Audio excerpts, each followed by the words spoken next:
All right, friends, it's time to give you loyal listeners a discount on protein powder. You may or may not know, but I launched my very first protein powder 2 years ago. It's a grass-fed beef isolate with only 3 ingredients: grass-fed beef, either organic cacao or organic vanilla, and organic monk fruit. Now, if you don't want any of the added flavor and sweeteners, you can also just get unflavored. And no matter what flavor you choose, you're getting over 23 grams of protein per scoop, which is going to keep you full and satisfied between meals.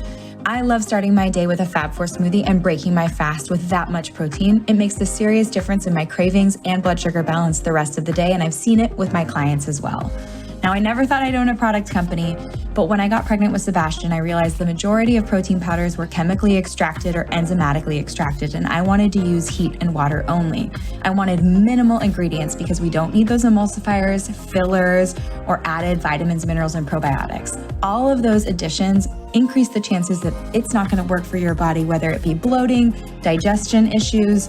I just wanted pure, clean protein to keep you full and satisfied so you could build the most delicious Fab4 smoothie. And I have to say, I'm pretty proud of the flavor. If you take a look at our reviews on Amazon, you'll see 5-star reviews for flavor.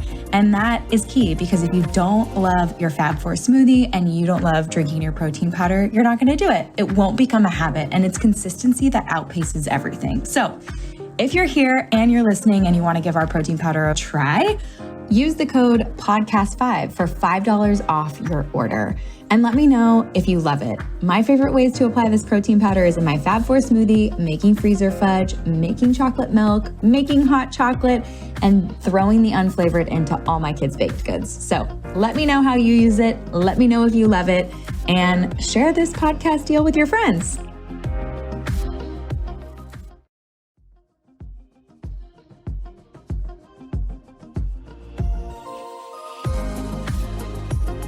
Today's guest is Dr. Will Slew. He completed his medical and graduate school at UCLA and the University of Oxford, respectively, before training as a psychiatrist at Harvard Medical School. He remained on the faculty at Harvard for 2 years prior to moving to New York City to further pursue his interest in psychedelic medicine as a practitioner and public advocate through speaking, writing, and social media. Dr. Will has been trained by MAPS to provide MDMA-assisted therapy and maintains a private practice in Los Angeles, where he provides individual psychotherapy and ketamine-facilitated psychotherapy.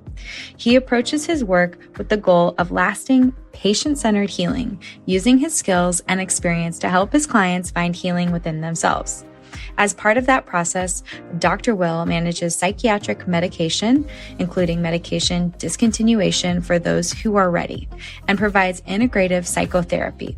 For interested patients, this involves meditative and spiritual work, and in some cases, ketamine-assisted psychotherapy by oral lozenge or intramuscular injection. For me personally, I met Dr. Will after Sebastian's traumatic birth. After 6 months of regular talk therapy, I was looking for something more. And thankfully, Elise, the editor at Goop, introduced me to Dr. Will. I spent 90 minutes in his office and gained more in those 90 minutes than I had in 6 months of therapy. This is my experience and a little introduction to the world of psychedelics. All right, well, welcome to the show. I've been waiting patiently, watching your little name on my calendar get closer and closer to the date of recording. So I'm so happy to have you here and to talk today about different therapy modalities, how we work together, what you do with clients, and what's kind of coming out as a way for people to heal like now and what's coming in the future. So thanks for being here.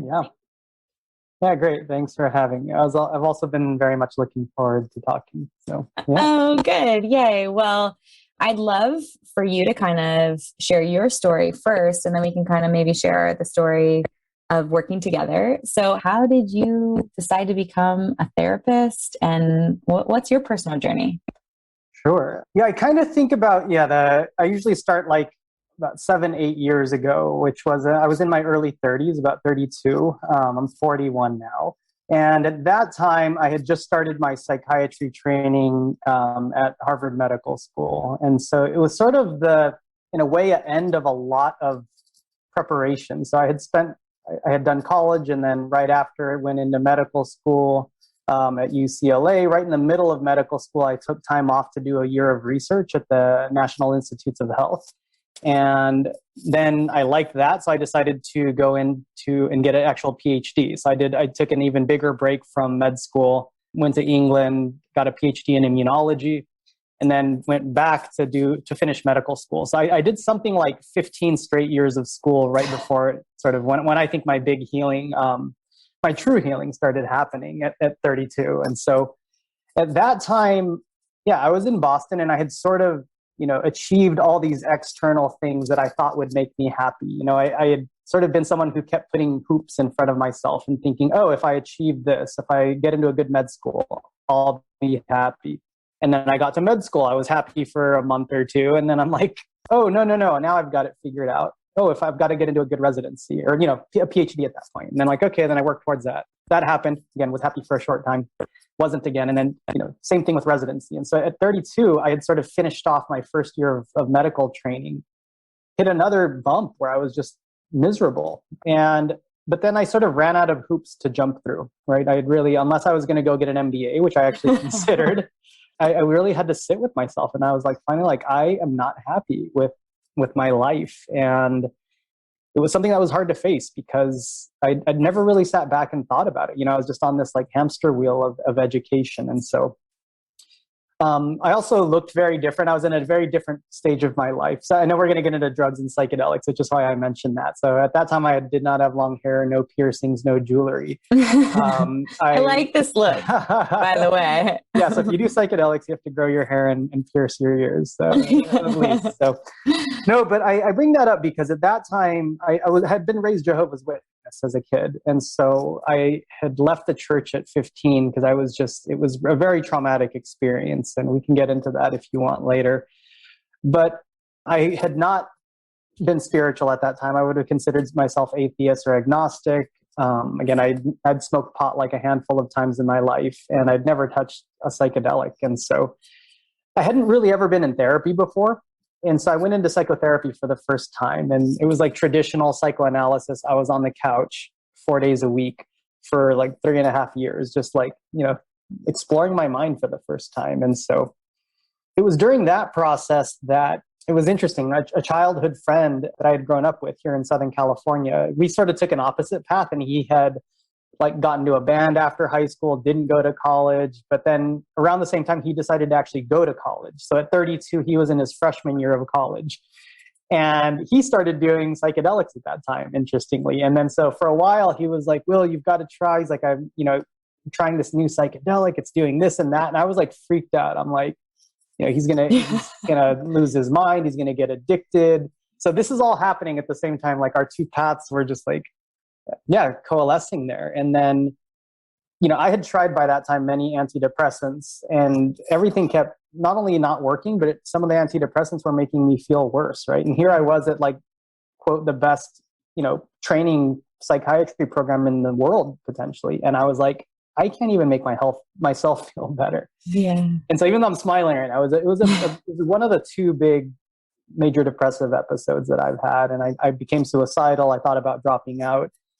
And so, all of this was happening. And then my friend he like kept pushing the psychedelics thing. And he's like, no, Will, he's like, they used to do research on this in the 50s and 60s. They found it was helpful. I'm like, yeah, right. No, they don't. And so I went to PubMed, which is our search engine. Yeah. Lo and behold, all of these articles came up from that time period. And they were like by some of the best researchers in the country, published in really good journals. And that was the first time where I'm like, wait, is it true that, the government may have lied to us and they took these off the market and said they were dangerous because of the anti-war movement? And so then I started looking into that, and it seemed to be really playing out that way. Like there wasn't real evidence that these were dangerous or addictive. And so to sort of finish up this part of the story, and then it just synchronicities really started happening at that time, where I was working right next door to a doctor who had done research on psychedelics at Harvard. He was the only doctor, one of the few in the country at the time, who had done research. And so I knocked on his door, and after having tried, so eventually I tried a psychedelic, and it was like this beautifully opening experience where it was also very scary, and we can get in more into that, but it was basically like powerful enough to where I was like, there's something bigger at play here. You know, I'm connected to something greater, and there's something more for me here. And it was enough of a wake up call to at least start really believing, yeah, that something could change. And that really catapulted the last like 8 years. But anyway, I knocked on this doctor's door after trying it, and I'm like, hey, can you start telling me about these? And then, you know, lo and behold, at the same time, the research was really picking up in psychedelics. Really, in the last 2 years, it's been in the news a lot. But, you know, this was 2013, 2012. And so at that time, there wasn't really much noise about it. And so, yeah, he ended up connecting me to the researchers, and I got trained to use MDMA in therapy, and eventually got trained in ketamine and used a lot of psychedelics myself. I shouldn't say it that way, maybe a lot, but I started using psychedelics for myself and my own healing, and it was really, really transformative. And so, yeah, that's kind of where I ended up where I am now. And so I'm a psychiatrist, I'm a medical doctor, so I can prescribe. So that's kind of, yeah, professionally on the cover what I do, but I'm proud to say I have not prescribed an antidepressant since like 2015. So Wow. very much I do not practice like a psychiatrist. So that's me in a nutshell.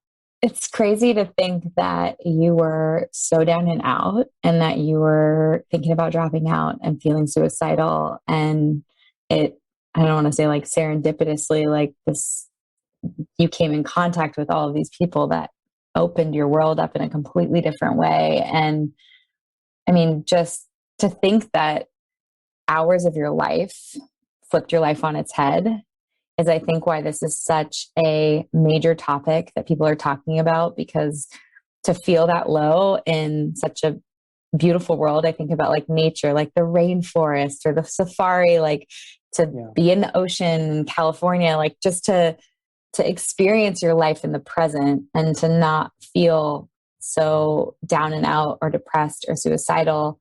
Like that would be a gift I'd want to give everyone who felt the way that you're feeling. It's so I'm thankful for you and for your work. I want to demystify it. I want to talk about what it is.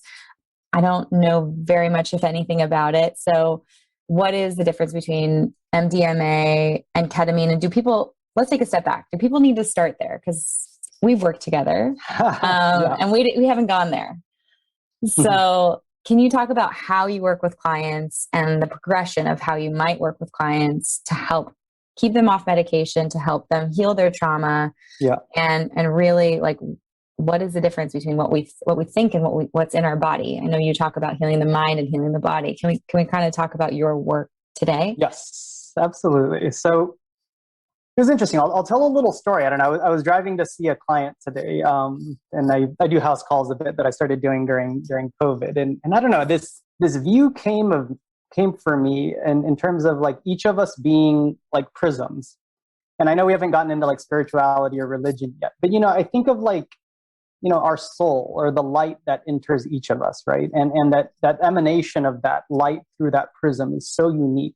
And it's really our potential, right? I think each of us have, you know, a potential calling, a potential unique gift to give the world, right? And as I was thinking about this image of like, you know, light coming in, prism, and this like beautiful, unique emanation from it, is that, you know, when I think of trauma, and I put that in quotes because I mean, there is trauma, which is, you know, a rape or war trauma, but there's many other forms. I mean, I think neglect, you know, having a parent that's emotionally not available, alcoholic, etc. I mean, nobody really escapes it.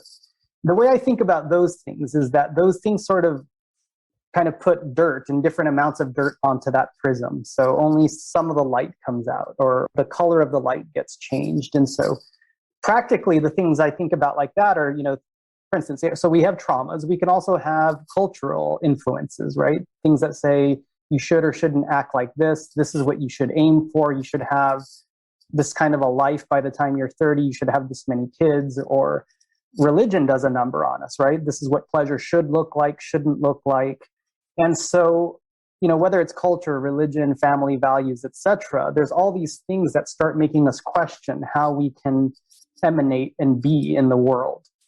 And so when I think of the healing journey, it's about how do we remove the clutter? Well, first I think about, you know, if I think of my work in a nutshell, it's like, first of all, it's showing people that we are a prism. I mean, if people don't want to believe that we're prisms that can really do something beautiful, then you can go see someone else. But at the very least, that's the foundation. And then it's showing people that, and then, we have these things that are no fault of our own that have clouded us, that have impacted our mind, have impacted our body. And I'll say more about that in a second. And that, if we remove these, you can live a more aligned life, live the life that we're supposed to be living. And I make the distinction between mind and body there, again, because some of the messaging that we get to not be ourselves or be this way or be that way are in the mind, right? We have language by then where 5 to 12 is usually this window where shit goes down when we're 5 to 12. And but there's other stuff that happens before, we have language. It could be birth trauma. It could be child, infant or very young child sexual abuse and stuff that we hold in the body. And we can have combinations of that sort of stuff. And so whenever we sort of block who we are at the most true self, that causes pain, right? If we cover that prism, that energy is going to get stored in the prism, right? As heat or something else. And so that's what I think about as symptoms, right? To me, symptoms, whether it's sadness, fear, shame, as I was experiencing, I had held in so much over the course of my life that I was experiencing a ton of sadness, which in psychiatry we call depression, but it's really just intense sadness, right? Because I wasn't living life the way I'm supposed to be living. And so to me, these are all inroads to let me know when I'm working with someone, where is the source of that pain? Because that pain I think of as a gift. Like if I wasn't sad deeply, what would even motivate me to live a different life? And so whether it's, again, an emotion like sadness, fear, shame, or it's a physical pain, right? Some people we hold in and we're not consciously aware of it, but it can cause, intensities in the chest or if it's in the belly, at the sort of second chakra, that can be some digestion problems. If it's throat stuff, because we can't speak or we hold back, then that can be sort of swallowing and other types of, or TMJ and jaw clenching sort of a stuff. So that's kind of the way I look at this healing work in a nutshell. And so obviously you and your listeners are very aware of these different methods, and wellness is really expanding to get at these different chunks and try to clear the prism. And psychedelics are another tool in that armamentarium, which simply facilitate this removal of the junk, whether it's mind or body. And I think of they are related, but there can also be differences in ejecting these sort of old stories from our bodies or our minds.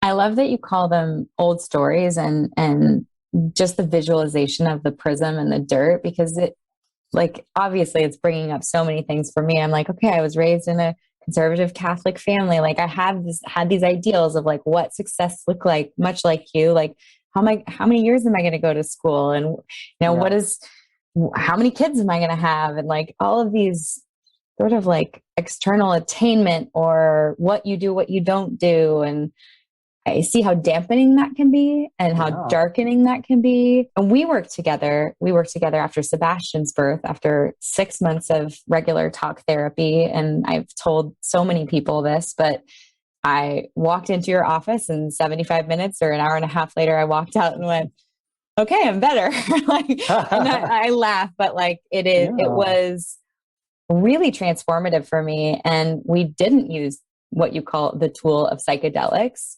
but you did get at parts of the dirt on my prism that I think I couldn't release talking about it.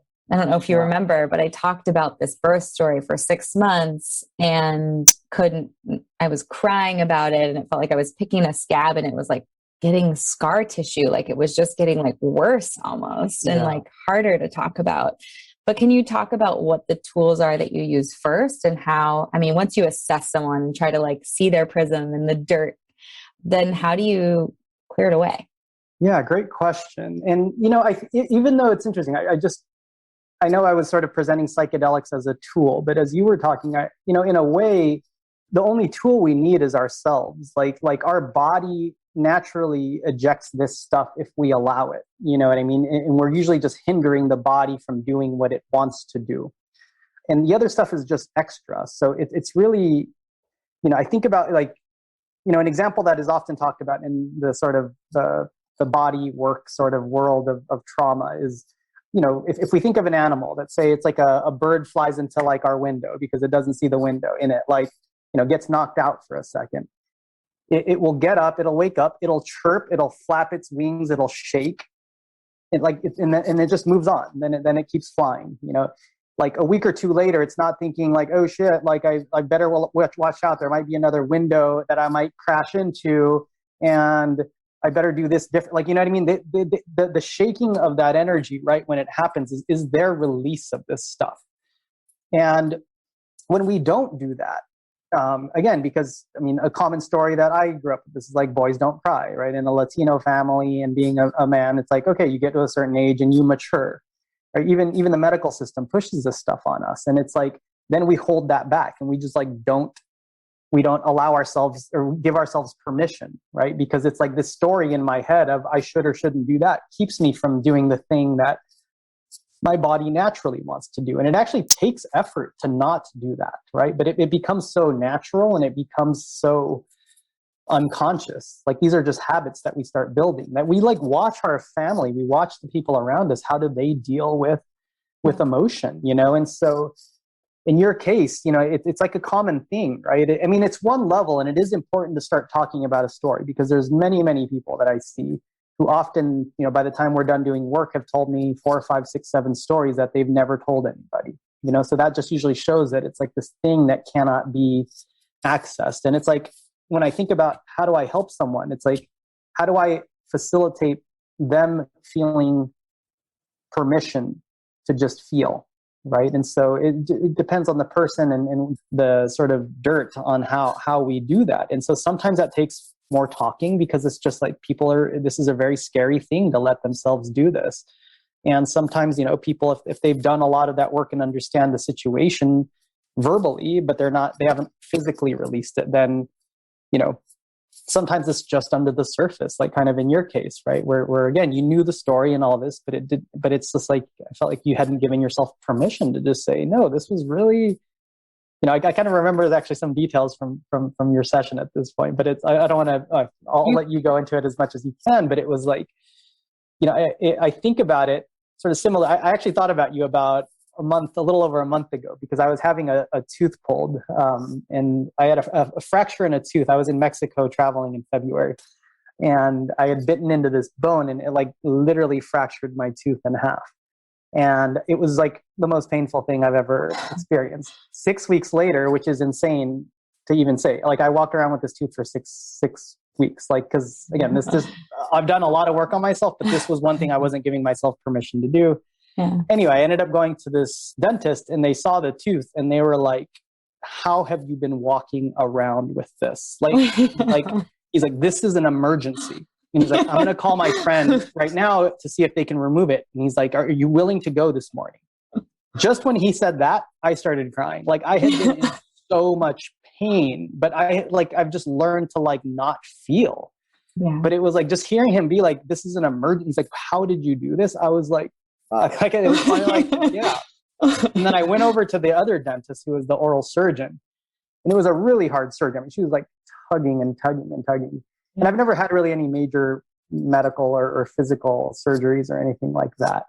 And in the middle of her tugging, she was having a really hard time. I guess I'm somehow blessed and cursed with good bone structure, but like, she could not get this thing out. So she had to like bust out the drill and like grind the tooth. And again, I just started bawling, because it was like, it hurt and it was scary. And and she stopped, and like, I picked her specifically, and I waited in part because I like wanted to feel comfortable with the person. And she and the other like assistant were like rubbing my chest as I'm like crying, but I didn't actually feel ashamed when I was doing it. I was like, I'm just going to let this happen.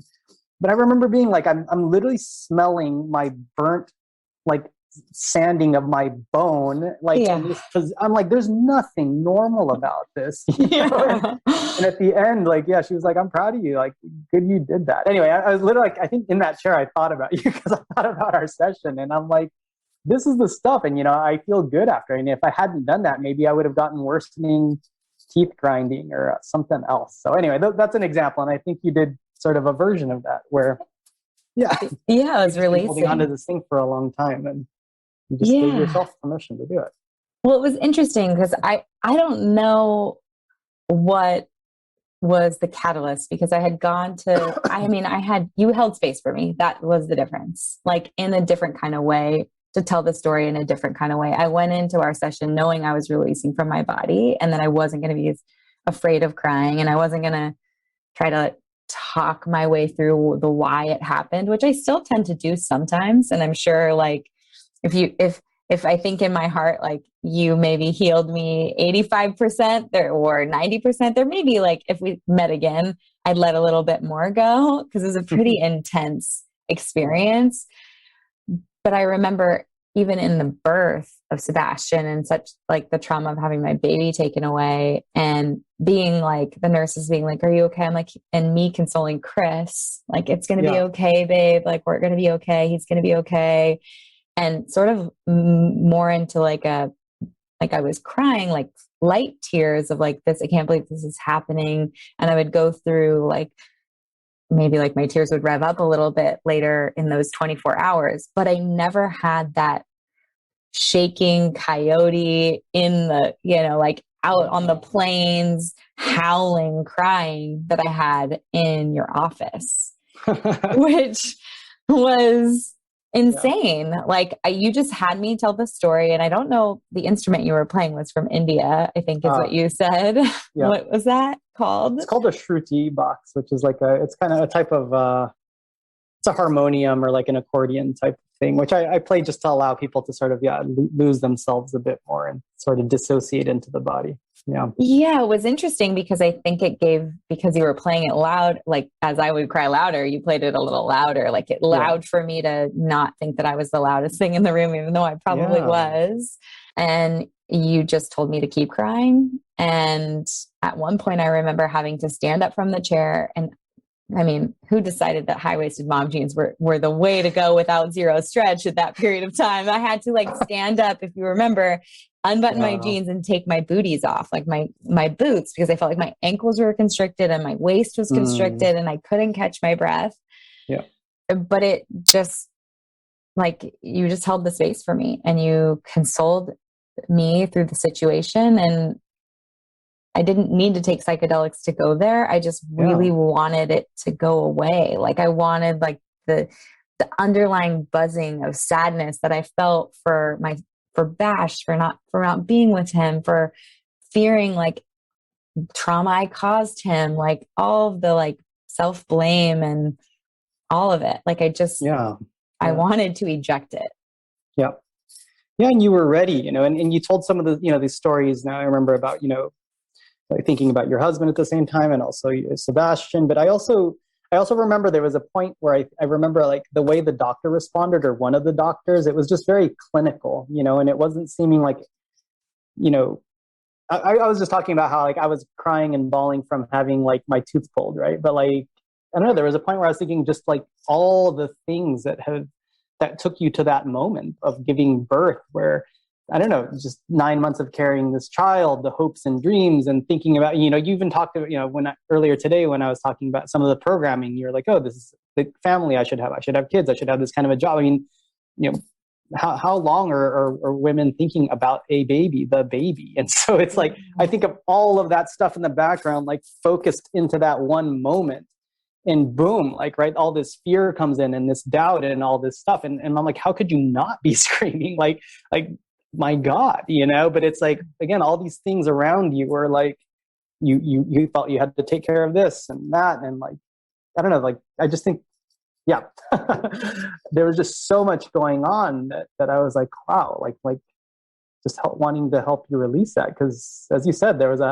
howling, and it was just like, again, the term keeps coming up. How can one not respond that way? You know what I mean? Like, that, it's absolutely a terrifying experience that you had gone through. So yeah, I think it's the world. Like, it's what you say. It's these expectations that we are supposed to have it together, and we're not supposed to cry. And I even think with my sons, like, I really try to be conscious of not like, you're okay. It's, are you okay? Like, not, you're okay. Because I grew up like, shake it off. You're okay. You got this. You're okay. And, like, my parents didn't mean anything by it. And they do it with my kids and all of, the aunts and uncles, everybody, like, you're okay. And it's not like checking in, like, are you okay? Maybe it's made me super resilient, but when it comes to things not going right, I don't even ask myself, are you okay? Beautiful. Yeah. Yeah. So I think it's like you take care of yourself last in a way. Yeah. And I'm so thankful to be in this space and working in wellness, because it is teaching people that they need to put their own oxygen mask on first and and to find ways to get the dirt off their prism and heal themselves. So if someone were to come to you and work with you, I mean, I obviously was, quote, ripe or ready to cry and howl in your office. But if people are walking around with sadness, and you just said that, you sometimes work with people and they tell you 5 stories they've never told anyone else. How is it that you pull stories out of them? And when would you decide to use psychedelics to help healing? I just see what people are ready for, in terms of following the lines of what's ailing them, and it's sort of just, taking one's time, because if you try to sort of jump in there too quickly, it can cause someone to pull away and feel unsafe. And so safety is a big thing that I think about, a big word, and permission, right? Is that for all these stories that we've told ourselves are versions of not giving ourselves permission. And so the timing sort of has to be right for someone to have the release.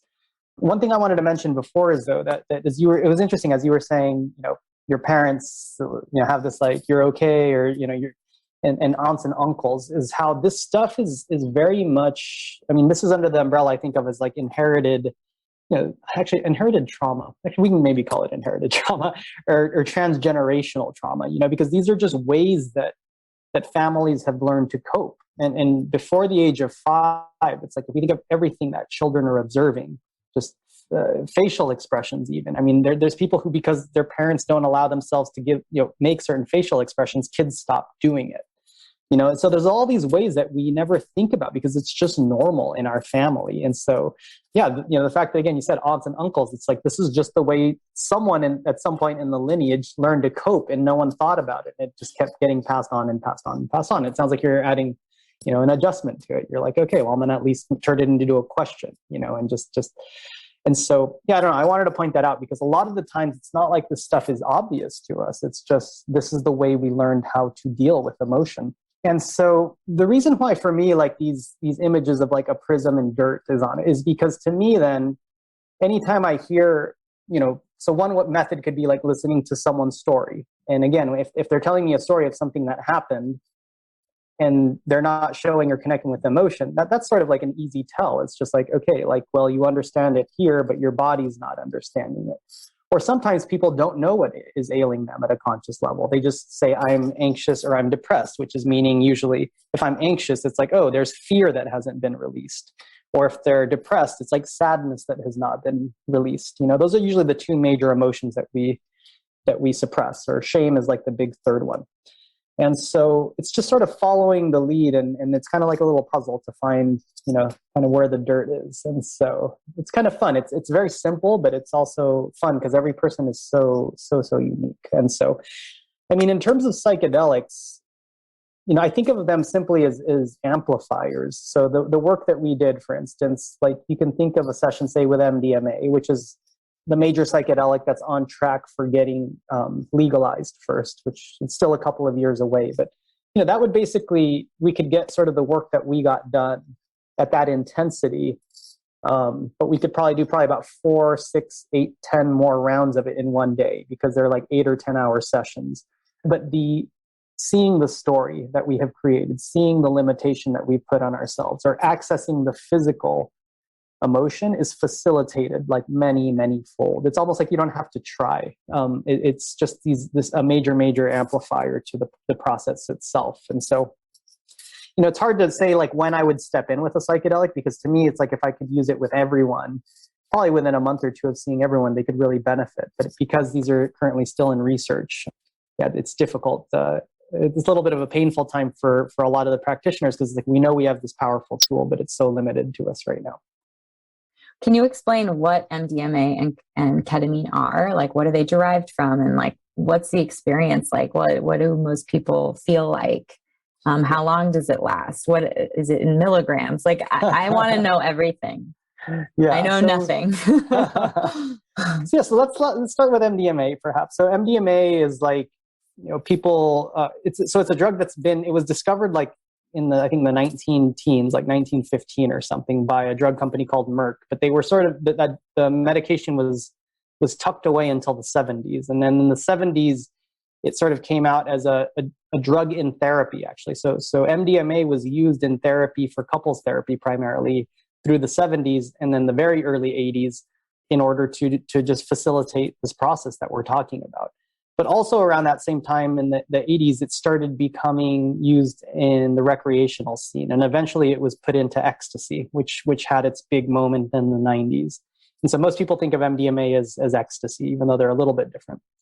The way I think of it working, the pharmacology, I mean, we could go into the neurotransmitters and stuff. I don't find that stuff, I mean, I can tell you if you want, but to me, like the experiential part is what matters most. And so what it does though is it increases activity in the frontal lobes, which is where we process.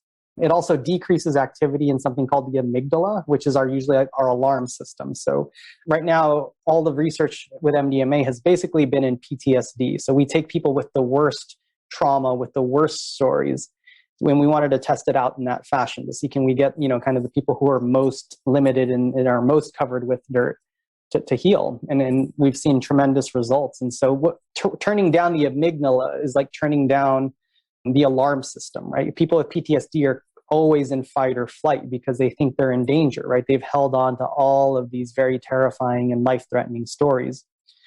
And so when you can then facilitate that allows all these big releases, and then the memory storage of that trauma is sort of put in the past, right? Because in a way, like what we're talking about is the story about, with you when you were giving birth, or me with my tooth, is that if those kind of things aren't released, they are brought to the forefront because the body's trying to say, let's get rid of this so we can move on. But again, we usually ignore it. And so in part, that's how these work different.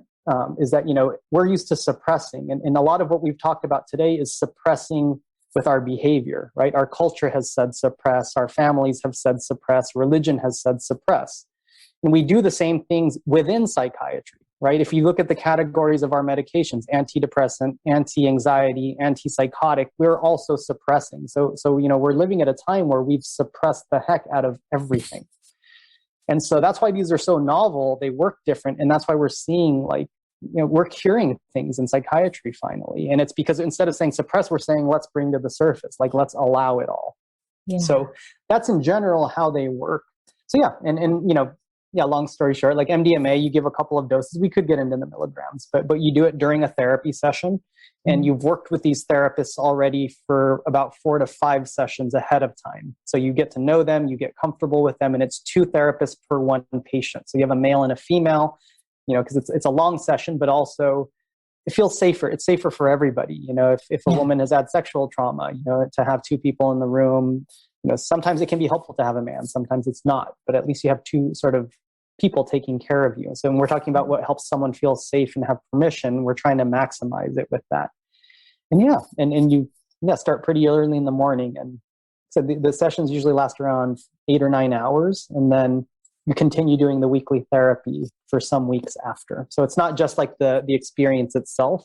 It's really just thought of as part of the entire process that happens over the course of a few months. So that's MDMA therapy in a nutshell. If someone were to do MDMA therapy, is it something that they would have, sometimes people say like drug withdrawals or like a hangover? Would there be something where, wow, this is like I'm assuming it would be just like a crazy emotional day, watching the Goop series or, some things that are available on Netflix. You can kind of see this process unfold.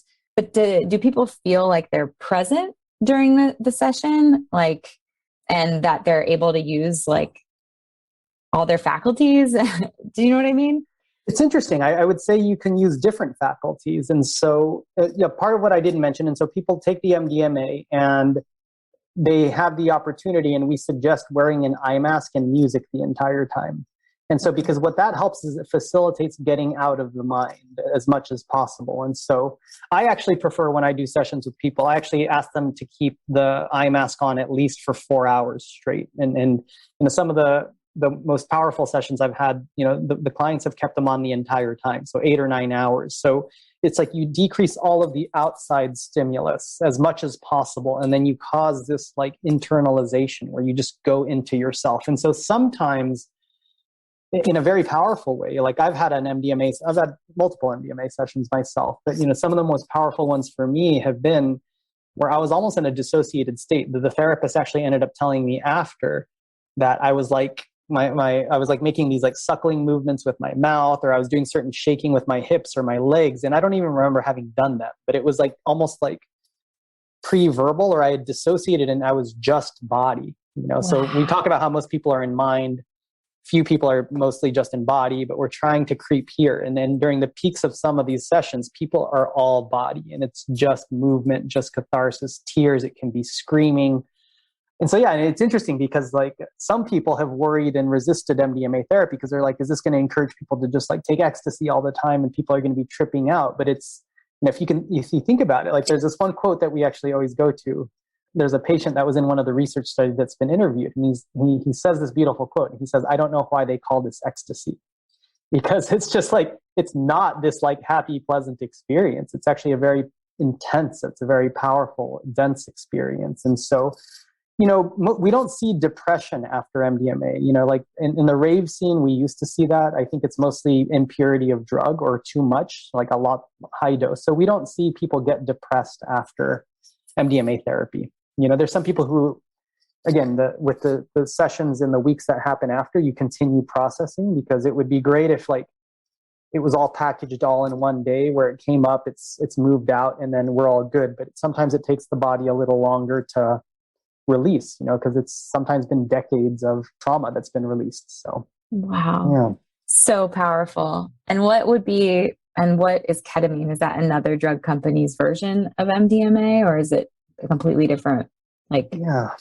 So when I think of psychedelics, like, there's a lot of what's being written out there is psychedelic therapy, but it's much more complex, and we're going to see over the next few years that that's the case, right? But, MDMA I consider a psychedelic. And then there's like the classic psychedelics, like people think of mushrooms, LSD, ayahuasca has been in the news enough where I think a lot of people have heard of it. And then ketamine is like another fifth. And I think of those as kind of like the big five right now. And they each have uniqueness in terms of, say, how quickly they can open up the mind or the body, how in depth can they do it, and how much of mind or body they do. And so there's lots of subtleties, and we could talk for hours about it. But, MDMA I think of as the heart opener. It helps us really reach very traumatic experiences, very painful things, but with like trust and love. It's like taking a buddy in to revisit these old memories. And to me, that's my favorite of them. I mean, it's just it's not scary. Yeah, it's less like taking a buddy. It's like taking an aunt that you trust, or a grandmother. It's like you're going to go into the worst thing, but you're going to have this feminine, soft, trusting energy with you. And so that's in general the way I think of MDMA. On the other end of the spectrum, I think of like ayahuasca, which is kind of like taking your like harsh uncle with you. Like there's nothing gentle about ayahuasca. And the other ones are sort of in the middle. Got it. I mean, you asked about ketamine, and I'll talk a little bit about that. And ketamine's probably getting the most press right now because it's the only one that's currently prescribable by all doctors. And so you're seeing more and more clinics pop up. It's probably my least favorite of any of them, and I've basically gotten to the point where I'm not using it much anymore with people. It's really good at certain things. Like for depression, it can be very good to sort of pop someone out of a deep depression. But I have not found that it's a good medicine to help people move and catharsis things. And by nature, ketamine is a dissociative. So it's an anesthetic, like at its foundation. And if you think about that, it's an anesthetic because we can cut into the skin and organs and people don't feel anything. So at high doses, mind and body are completely separate. Yeah. So that can provide beautiful relief for people if they've been depressed or anxious, because all of a sudden you have your awareness, your consciousness, but your body is disconnected, which even for a little, if it's an hour, that can be very relieving for people. And it can also just give them hope, because they're like, oh, this, I'm not this thing, I'm separate from it. Yeah. But because it also separates the two, like when you're having all these realizations, the body's disconnected. So you're not so, I've never seen strong catharses with ketamine. I don't see these releases. And so, I don't know, it's a little bit of a different one, and it's fallen out of favor a bit for me, just because it's not, it doesn't unroot the... It does. It seems like you're just disassociating instead of curing, healing, or clearing what you're, I mean, and that's the goal of using these, would be to get rid of the dirt. And it sounds like you're moving the dirt for an hour and putting it right back on. Yeah. Which again, for some people, if they're really, really struggling existentially, to give them that like little relief, bit of hope can be enough. But my concern is if people and practitioners start to use these more as less frequent than daily medications, but if it just becomes like a routine, you've got to do it every week or something like that. So, yeah. Well, you talk a lot about like living your authentic life and being in alignment with your true values. And you use these tools to help people, I think, become this bright prism. What advice would you have for someone who feels like down and out, or they're feeling anxious, or they're seeing a therapist and they're not finding tools? Like, what do you mean by that when you... Yeah. So that brings up something up for me, which is, it reminds me of something that you said earlier, or when you asked me something about how do we release this stuff, is that if you think about it, there's no reason why you had to come see me to do this, right? Like, I mean, in some ways it helped you, give you permission to do this, right? But what was I doing? I was sitting in a room with you, and for some reason, because of our interaction, you felt safe enough, right? But like, what do I think about when I do something in the room with someone? I'm hopefully providing a presence that's trusting, that's empathic, that's non-judgmental, that's protective. Like, none of those traits are things that I learned in psychiatry, right? Like I'm basically talking about what I wish most human beings were doing, right? Yeah. So in theory, if we kept people, normally because we've accumulated dirt, we've usually kept people in our life that have complementing dirt, whether it's partners or friends or our family. Certainly it's not dirt that we can get rid of there. So like, we've essentially in a way unconsciously structured our life that supports each other's dirt. Yeah. And not in a malicious way, but that's just the way we've set it up. And so, I would say that, if we're trying to sort of live more authentically, is to really start noticing, so where am I not living authentically? And usually that's 4 areas, the areas of our relationships with other people. It's like family, friends, our work, and our romance, right? And so I usually get people to, usually it's one of those 4 categories that people come in and say, I'm not happy about this. Or honestly, it's more like, usually people are more unhappy with 2 or 3 or 4 of them. Yeah. So it's just trying to tease out, like, okay, so what's not in alignment? Why isn't it in alignment? And just seeing. So, I mean, in a way, one doesn't have to come see me. You don't have to do psychedelics. But if you can be just thoughtful about this stuff and saying, where am I really not living my life? And where did I get off? And just, start doing these little micro alignments along the way is a way to do it. And if some people don't serve us anymore, or they aren't along on that journey, then, is it time to say goodbye or to shift, And so that can be usually the hardest thing, because we've set our life up a certain way. Often people will also be like, well, I'll change them then. If this person or this person changes, then I could be happy, right? There's a lot of people that are in that mode. And so, that's a little bit of how I look at someone's life in terms of, how they're living it and helping them find the alignment for themselves. It's so interesting that we set our life up to have the same dirt as the people around us. I feel like it's probably like what feels safe. It's familiar. It's what we're like, not that we're like attracted to ourselves, but I feel like aren't a lot of people. And so it's really interesting. And you bring up a good point. It's not, at a certain point though, it's not a micro adjustment. Like if they have waited or if they have tried to fix someone else, or tried to think it's going to be better when we do X, Y, and Z, or like a family vacation, or, when I get that raise, or like pick your attainment goal that's in the future, that's not now, then it sounds like it becomes a major life adjustment. And I think that people are probably afraid of that. I mean, absolutely. You don't want to open Pandora's box and have to make a major life change. What would the world say about that? Precisely. Yeah.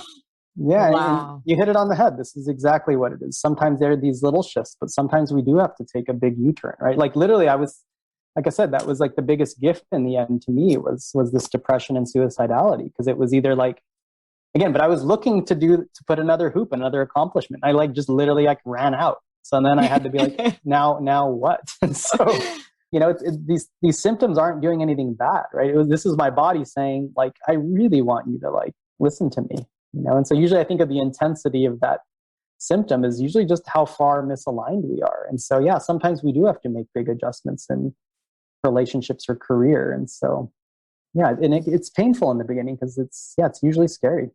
So, but I would say like looking at you now and like the very authentic smile you have on your face, you are a bright light prism and you look very much in alignment with what you're supposed to be doing. And it's doing amazing things for everyone you come in contact with. And I just want everyone to have your knowledge and to know that this is out there. And I'm so thankful there are people like you. I mean, it was such a gift for me personally. And like we said, I don't know if it was before we started recording or not, but I just felt the need when I'm working with certain people that this isn't about the food.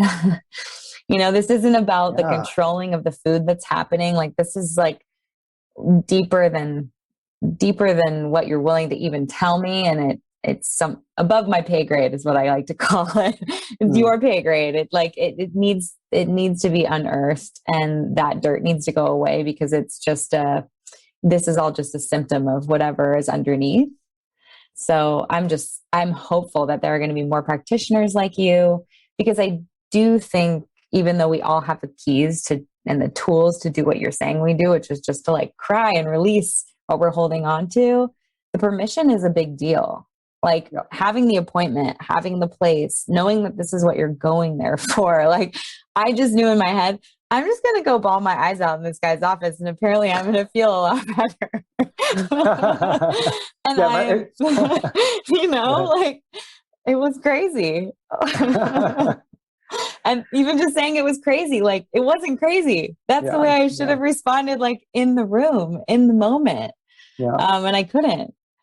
So there was nothing crazy about it. I think I always use the word beautiful. I have this, like, it's one of my teachers, he always says, he's like, we should cut things out of our language, like unbelievable, crazy, because it's like, when something really wonderful happens to us, if we label it as unbelievable, if we label it as crazy, we're saying we're saying it's these rare things or these things that shouldn't happen, where it's just like, no, this is the way it should be. You should have just been able to feel that, release it, and then and have moved on. But like, I think that's, to me, like bigger picture spirituality. I mean, I think this is why we're here, right? Like if we were all just prisms without gunk, it would be a beautiful world probably also. But, I think like whatever this time is right now and in 2021, it's like we're here to remove our individual gunk and also our collective gunk. And so, I just think of myself as like one person in community, right? But it's like if we all can start messaging our friends or our own communities like you're doing and giving everyone more permission, it's like eventually, hopefully this kind of stuff, maybe I'm looking for another job and maybe I go to business school because it's not necessary anymore. No, it is so beautiful too, just because I think our junk and our dirt really influences how we interact with the people around us, and just the collective junk gets worse. Yeah. And totally. I think even just in the last year, like the biggest example of that. Yeah. Like that he was, Trump was only really again, he's a symptom, like he it wasn't one man. I mean, there was plenty of that behavior. There still is, and so it's like putting it in our face and saying, so how do we deal with this in our own little communities? Because all of our communities have junk, right? Yeah. It felt so like, it just feels like so split, so fractured. So every topic, everything is like not from a place of like bright light prism love. Yeah. It feels like more protecting and like people trying to keep their light inside and not share it. And it would just be a completely different experience if we all just it's just popped our light. Totally. I mean, we can absolutely. So, I mean, I think that's what we're doing, and we're doing it slowly and with time. You know, just like these catharses. If we were to rip off all of the Band-Aids all in one time, it's overwhelming for us. And so, yeah, I'm feeling optimistic now in 2021 that we're howling the collective howl. Yeah. I like that analogy that you gave. I'm gonna. You can use it. You can take that one with gold you. stickers in my office, and for people that howl, I'm going to give them a sticker. You should.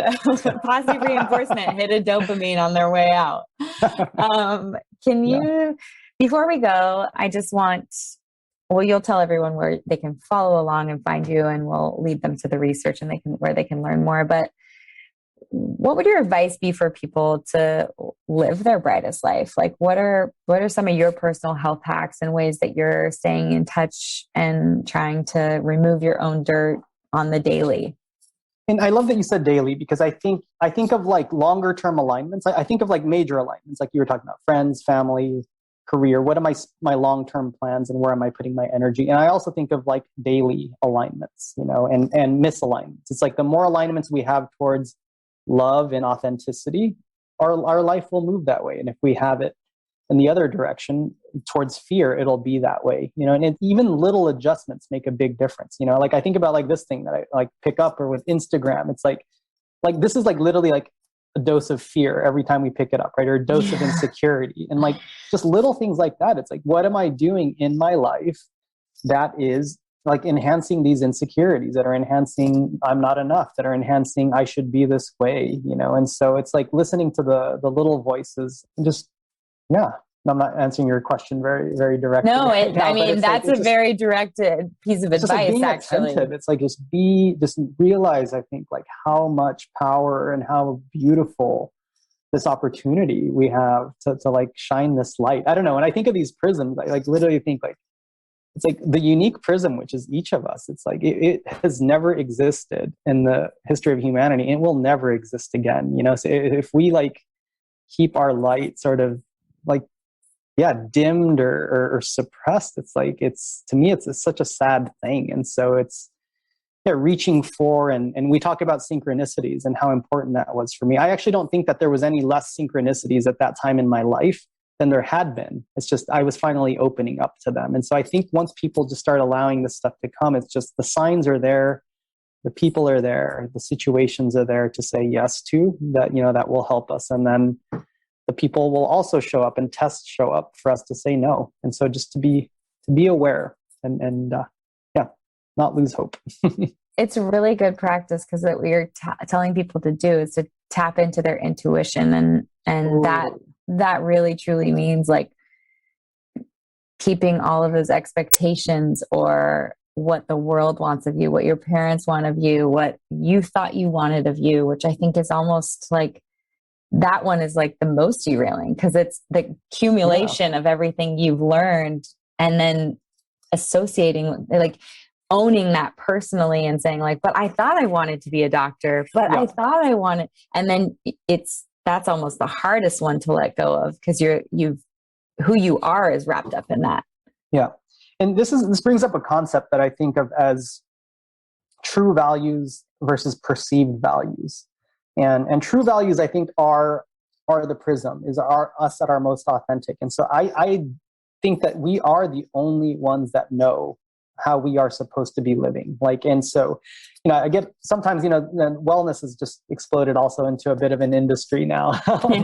And it's like, everyone wants to tell you how to live. And like, there's also this concept of being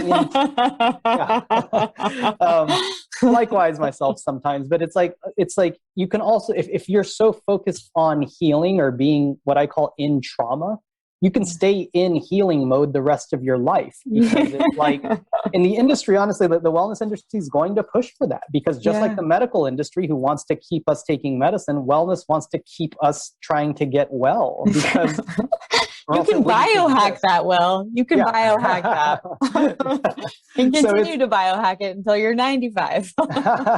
Exactly.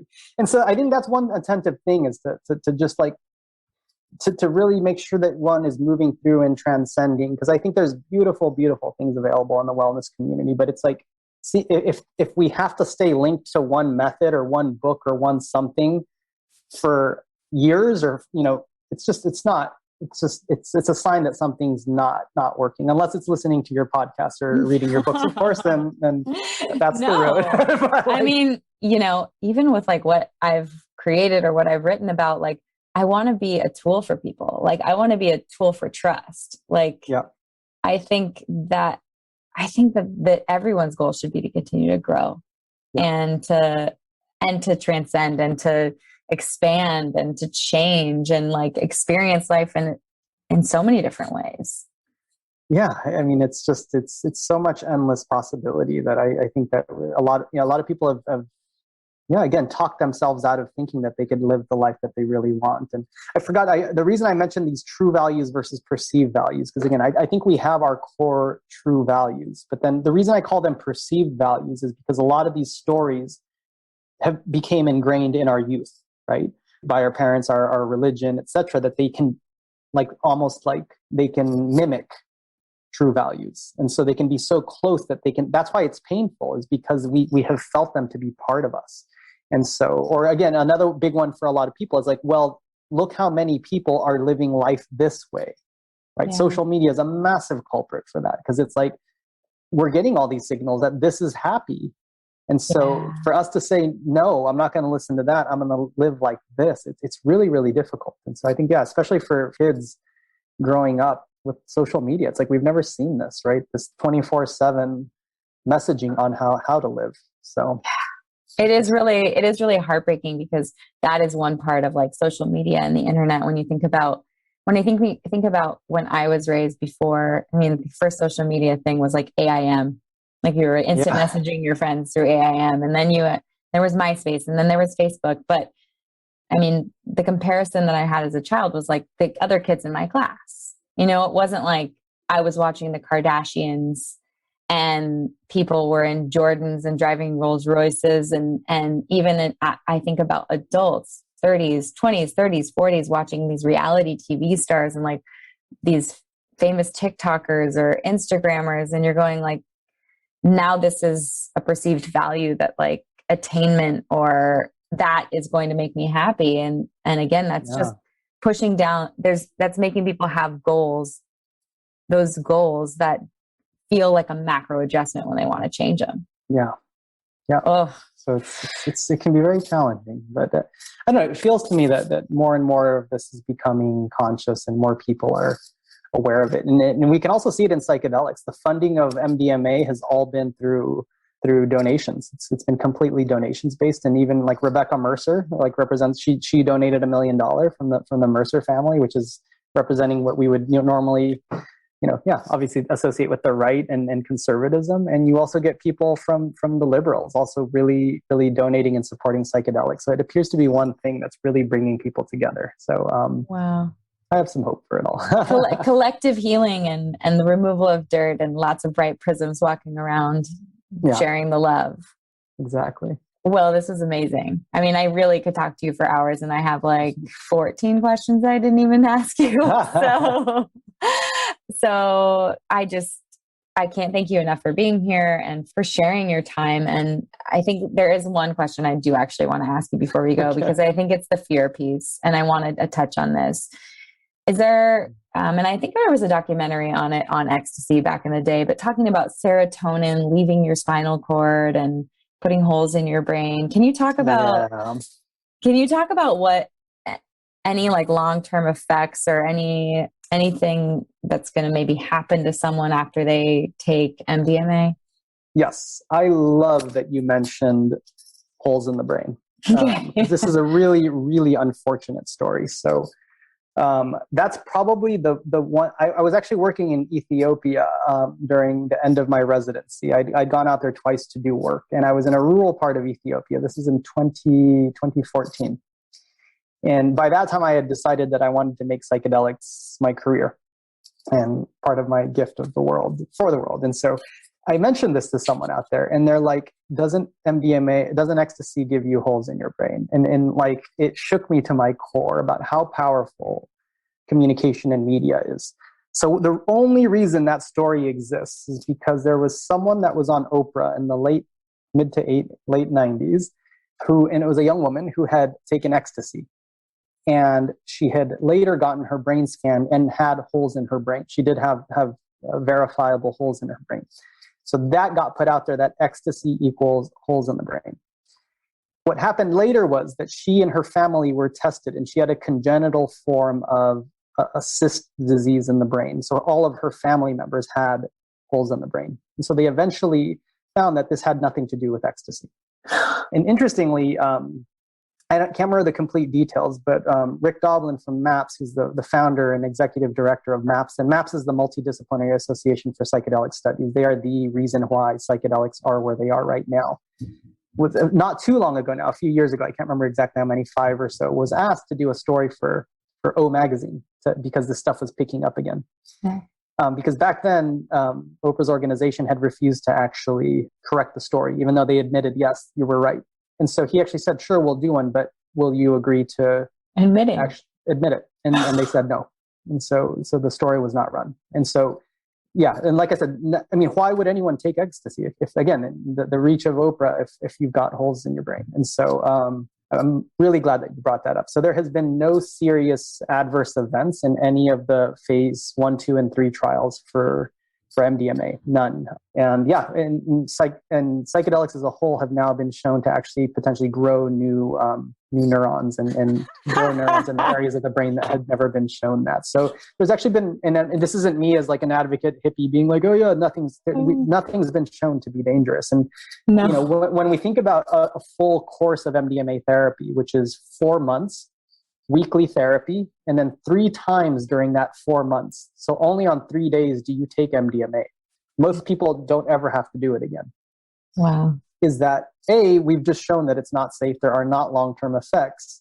The other thing is that and people come off of medications and don't have to take them every day. So again, people are worried about because of all the programming on the dangerousness of drugs. Yeah. But I am much more worried about all our kids that are now on stimulants, on Adderall and Ritalin, and on antidepressants. Like that is a daily thing that you are giving everyone, someone like, you know, with a developing brain for years, you know, and Wow. To me, like, you know, it's the messaging, but just because a doctor writes it, you know, that these are safe. And that to me, we don't know the long-term effects of doing that to an entire generation of children. So it's a long-winded way to say psychedelics have not been shown to be dangerous or addictive. So But like in the addiction part, I want to mention too, because like addiction, if we think of things that are addictive, alcohol, right? If we're feeling anxious, we have a glass or 2 or 5 of wine, we're going to feel better, right? Because it's going to decrease anxiety for a period of time. Yeah. If I'm feeling really depressed and I take a stimulant like cocaine or Adderall, I'm going to feel good for a little bit. Things that are addictive take us out of what we're feeling, right? Everything that you've sort of learned so far, I guess, from our conversation is that like, if you take MDMA because you're feeling down, or if you take LSD because you're feeling anxious, you're not going to feel better. Like, it's all going to hit you. And so like, these are not addictive. The one psychedelic that is, I think, in a category that can be abused and can probably lead to addiction is ketamine. Ketamine, and that's why it's not my preferred one, because it does dissociate, so we feel good. We feel less pain in the short term. So that's the only one that I am not a big fan of, and I have some concern over abuse, but none of the other ones have been shown. Oh, thank you so much for clearing that up. And I'm so glad I remembered to ask that last question, because that was something that I remember even hearing like back in high school, you know, like in the 90s, people, you know, knowing that people were doing it and hearing that and being like, I don't want holes in my brain. Someone should go back and do a story on that. It's really, it's the number one thing that people always associate with it. So. Yeah. Well, it's so good that we cleared that up, and thank you so much for your time. And this is just it's such an informative episode. And I think people are going to learn a lot, and they're going to learn that there is a great progression of learning how to remove your dirt and clear it and be okay ejecting things from your body and crying and howling if you need to. I'm finding a practitioner like you if they need to, but I will share all your information online. But where can people follow along? Where can they find you? Where can they learn more? Yeah, so I basically just have an Instagram right now, will.slew.md. That's just my only social media. Even that's a bit overwhelming. And then I Keep just it have at my that. clinical website, which is just willslew.md.com. So for people in the LA area, yeah, I practice here. Well, I highly, highly recommend working with Will if you guys are listening and in the LA area. I think if you're going through something, it may even be worth flying there. Seriously love you so much. You changed my life. So thank you. You helped me recorrect, if you will, and keep that dirt away. So thank you so much for your time and for working with me back then. Yeah, you're very welcome. And yeah, thanks for having me on. And yeah, thanks for doing the work that you do for the community. Yeah, you too, Will. Thank you for listening to Be Well by Kelly. Please subscribe to the show on Apple Podcasts, Spotify, or wherever you listen to podcasts. Learn more at bewellbykelly.com and follow me on Instagram at bewellbykelly. I would love if you picked up my books, Body Love and Body Love Every Day. They're sold on Amazon and at all major booksellers.